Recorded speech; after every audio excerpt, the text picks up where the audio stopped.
school सा गाली रे मोर की ओटा चाली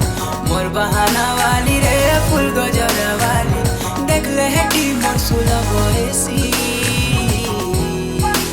धीरे धीरे धीरे धीरे तुई मूल करी देउछु हसी हमर तंगरा मुंतर ठाने तो गला न फसी धीरे धीरे तुई मूल करी देउछु हसी हमर तंगरा मुंतर ठाने तो गला न फसी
चौकी करी अच्छे रे गाले चौकी करी अच्छे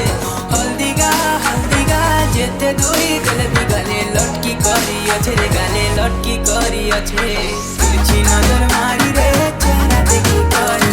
तिरछी नजर मारी रे चेहरा देखी करी नहीं जा बोल खसी धीरे धीरे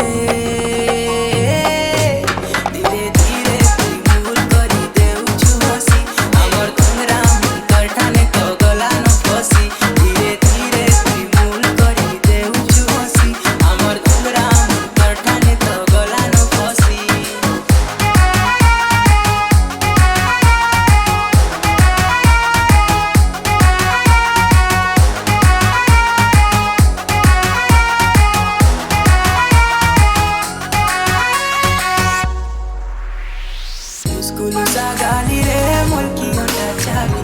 मोर बहाना वाली रे फुल गजरा वाली देख ले है कि मोर सुलभ ऐसी धीरे धीरे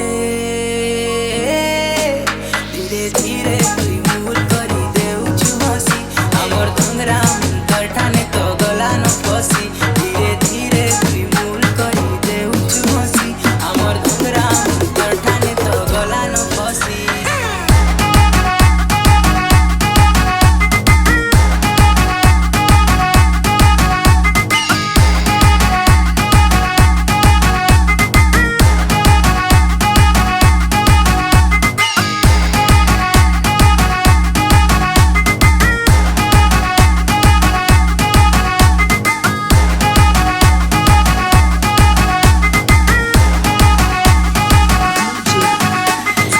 ZRX